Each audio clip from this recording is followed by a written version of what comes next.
آ سکتے. تو یہ آپ نے رمضان میں چند کام کرنے, کوکنگ آئل کو نکال دیں, چینی کو نکال دیں, روٹی چاول کم کر دیں. پھر آپ نے کیا کھانا ہے بھائی, گوشت کی مقدار بڑھا دیں. آپ گوشت موش کھایا کرو, پھوڑا پھاڑا کرو, دیسی گھی ہے وہ کھا لیا کرو, اور اللہ بھلا کرے انڈے منڈے پھوڑ دیا کرو, انڈے بھی ہاف بوائل کر کے پھوڑو, اور اللہ بھلا کرے دودھ مودھ پی لیا کرو, وہ والا ڈبے والا نہیں, گائے پال کے والا. آپ کیا کر رہے ہیں, ایسی باتیں آپ بولو کہ پتہ نہیں کس زمانے میں لے کے جا رہا ہے ہمیں, لیکن پھر بھی بہرحال ڈبے سے بہتر ہے دوسرا, اس میں بھی چینی ڈال کے نہیں ہے, ایسے ہی. اور اللہ بھلا کرے اس طرح کی چیزیں آپ چند اپنے خرچے پہ اگر کھا لیں تو آپ دیکھیں, کھجوریں کھا لیں آپ تو انشاءاللہ صلو علی الحبیب ہو جائے گا تھوڑے دنوں میں. آپ خود بولو گے یار مفتی صاحب ہٹو بچوں ہو گیا. ٹینشن ہوگی چند دنوں تک, دماغ ایسے للچائے گا نا, جب کسی کو بریانیاں پھوڑتا ہوا دیکھو گے آپ کا دل چاہے گا میں کھا جاؤں بس. لیکن تھوڑے دنوں میں آپ کو جب اچھا کھانے کی عادت پڑ جائے گی تو پھر کیا ہوگا کہ آپ کو جب دماغی مینٹلی صحت, جسمانی صحت اچھی ہوگی نا, تو پھر آپ کو اچھی خوراکوں میں مزہ آنا شروع ہو جائے. کبھی کبھار پھوڑو بریانی, بریانی تو کراچی کا ایک سوغات ہے, کون چھوڑ سکتا ہے کبھی کبھار. لیکن وہ جو بریانی آپ نے کبھی کبھار پھوڑنی ہے وہ بھی ذرا اچھے ہوٹل والی بریانی ہو یا گھر کی بریانی ہو, کیونکہ آج کل جو چاول آ رہے ہیں نا بریانی کے, وہ چاول بھی ایسے غلط قسم کے چاول آ رہے ہیں کہ وہ کھانے میں بڑے مزیدار ہوتے ہیں, پیٹ میں جا کے وہ پتھر بن جاتے ہیں. پالش ہوتی ہے ان چاولوں کے اوپر, سمجھتے ہو؟ تو پتہ نہیں کیا کیا آ رہا ہے یار, ابھی کیا کیا رونا روئے ہم بیٹھ کے. تو بہت ہی بربادی ہو رہی ہے. یہ میری فیلڈ میڈیکل سائنس نہیں ہے, آپ کہہ سکتے ہیں آپ کیوں یہ باتیں کر رہے ہیں. دیکھو میں ہسپتالوں میں بھی جاتا ہوں بیان کے لیے نا. ابھی میں گیا لاہور میں ایک ہاسپٹل میں, اس ہاسپٹل میں مریضوں کا فری میں علاج ہوتا ہے. جیسے انڈس ہاسپٹل ہے نا, بڑا اچھا معیاری ہاسپٹل ہے, فری میں کروڑوں روپے کا بجٹ ہے ان کا, اور سال کا اربوں میں پہنچتا ہے. وہ سارا بجٹ کون پورا کرتا ہے؟ پبلک. لوگوں کی زکاتیں ہیں, صدقہ ہے, خیرات ہے, ان سے مریضوں کا فری علاج ہوتا ہے انڈس ہاسپٹل میں. اسی طرح لاہور میں ہے الحجاز ہاسپٹل, وہ بھی فری علاج ہوتا ہے وہاں پہ. تاجر بڑے ایماندار وہاں کے. میں گیا, میں نے وہاں جا کے ایک چیز دیکھی, ڈائلسس کے جو پیشنٹ ہیں اس میں گیا, لائن سے لوگ لیٹے ہوئے ہیں, جوان آدمی گردے گنوا بیٹھے ہیں اپنے. شوگر کے پیشنٹ کو دیکھیں گے, ینگ لڑکے 35 سال 40 سال شوگر کے پیشنٹ. ہارٹ کے پیشنٹ کو آپ دیکھیں گے, ینگ لوگ, جوان لوگ ہارٹ پیشنٹ.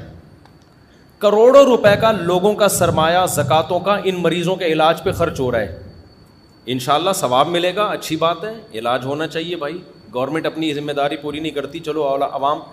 لیکن میں نے وہاں مینجمنٹ سے کہا کہ اتنے کروڑوں روپے ان لوگوں کے علاج پہ خرچ ہو رہے ہیں, تو کچھ سرمایہ آپ وقف کریں لوگوں کو اویئر کرنے کے لیے کہ بھائی ڈائلسس کے پیشنٹ بنتے کیوں ہوں, ایسے کام کیا کر رہے ہو کہ 40 سال کی عمر میں تمہارے گردے جواب دے گئے ہیں, تو کچھ پیسہ اس پہ بھی تو خرچ ہونا چاہیے.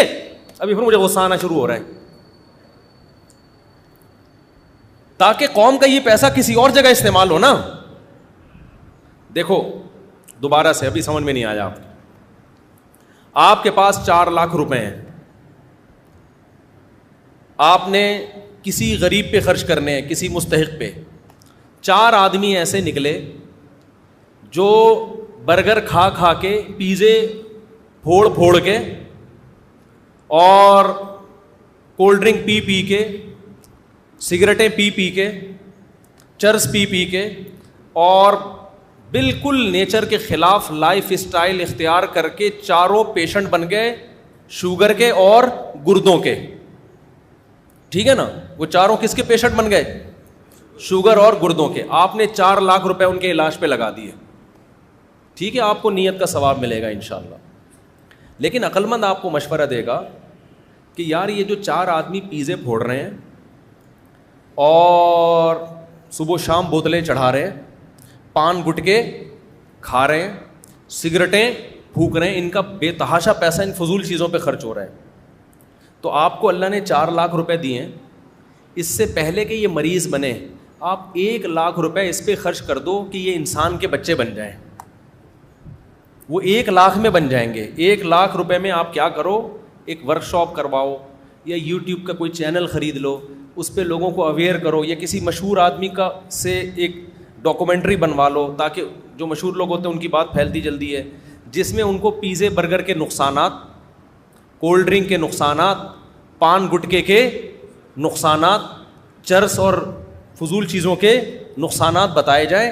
تو 1,00,000 روپے میں ان کی کھوپڑی میں یہ بات بیٹھ جائے گی کہ ہمیں یہ فضول چیزیں نہیں کھانی چاہیے. کھانے کی چیزیں ہمارے کیا ہیں؟ کھجور کھاؤ میرے بھائی, شہد کھاؤ, اور اللہ بھلا کرے آپ کا, روٹی چاول پہ کنٹرول کرو, تھوڑا کم کھاؤ, ایکسرسائز کرو, ورزش کا بہت بڑا دخل ہے, روزے رکھو.